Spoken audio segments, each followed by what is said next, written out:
राजा ॾाहिर पुरअमन बादशाह हो। छा तारीख़ ॿुधाए थी त हुन पंहिंजे सल्तनत खे छॾे कंहिं ॿिए मुल्क ते हमिलो कयो हुजे। ही धरती लैंड ऑफ पीस रही आहे। हिन धरतीअ जा हमेशह माण्हू पुरअमन रहिया आहिनि। हिन धरतीअ लाइ पीरनि, वलियुनि, बुज़ुर्गनि ऐं मुक़दस माण्हुनि हिन धरतीअ खे पसंदि कयो आहे ऐं हिन धरतीअ ते अची पंहिंजा देड़ा ॼमाया अथनि। ही उहा धरती सिंध जी धरती आहे जंहिंखे जन्नत चयो वेंदो हो।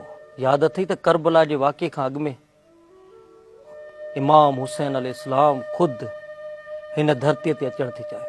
पर लदाराम साहब हितां जूं अख़बारूं त भरियूं पियूं आहिनि। रोज़ कारोकारी, रोज़ हिक ॿिए खे क़तल, फुरूअन, वारदातूं आहिनि, अहिड़ा खोड़ सारा केसनि सां जेके से टुटार लॻी पिया आहिनि। इहे हितां जा निज नसल न आहिनि जेको कारोकारी करे, जेको चरबेली करे, जेके खूनी वेड़ में हिक ॿिए जा कुंधड़ कुहाइनि, से हितां जा रहवासी नथा थी सघनि। मुंहनि जे दड़े जी तहज़ीब मां तोखे को हथियार बि न मिलियो हूंदो। सर, तव्हांजो मक़सदु इहो आहे त जॾहिं चोफेर हिते ॿाहिरियां आया त पंहिंजूं बीमारियूं, पंहिंजूं रवायतूं, पंहिंजा अक़ीदा खणी आया।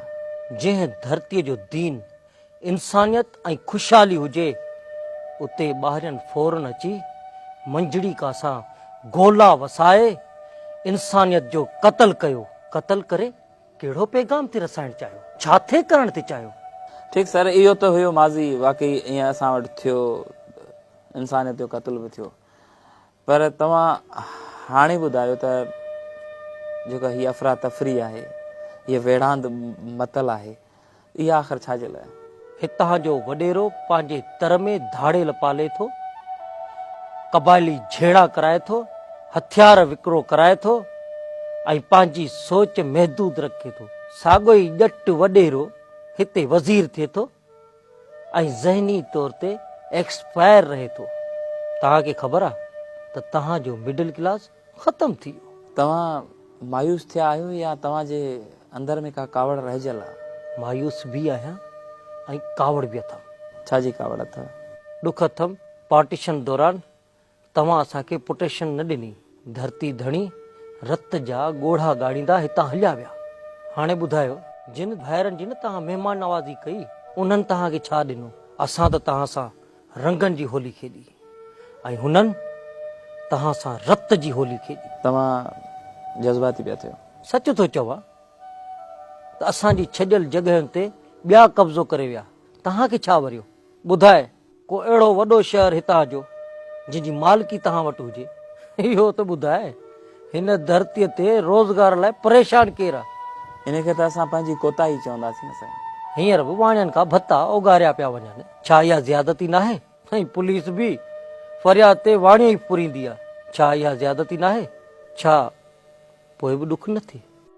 मथां वरी हितां जे वाणीअ खे राह जो एजेंट चयो थो वञे। छा तव्हांखे पक आहे त तव्हांजा नवां आयल भाइर साफ़ ऐं पाक आहिनि? ॾिसो न, असांजा साईं जेके नवां भाउर आया, उनजे अचण सां निमाज़ी वधिया, मस्जिदूं नयूं ठाहियूं, इबादतूं थियण लॻियूं ऐं घिटीअ घिटीअ में निमाज़ुनि जो अंग वधियो। वात न खोला राणा। हितां जो मुशरफ वञी अरब लीग जी कॉन्फ्रेंस में चवे थो त मुस्लमान हिकु नेशन आहे। पुठियां वरी हिकिड़ो अरब उथी चवे थो त मुस्लिम नेशन न आहे पर अरब नेशन आहे ऐं नेशन लाइ ॿोली ऐं सकाफ़त हिकु जहिड़ी हुजणु ज़रूरी आहे। पोइ तव्हां छो न सम्झो, वाणी ऐं मुस्लिम में को फ़र्क़ु कोन हो, सभु सिंधी हुयासीं। असांजी ॿोली ऐं सकाफ़त हिकु ई आहे। सूफ़ियुनि जी सरज़मीन ते वाणियो छा, मुस्लमान छा? असां त सिंधी हुयासीं न।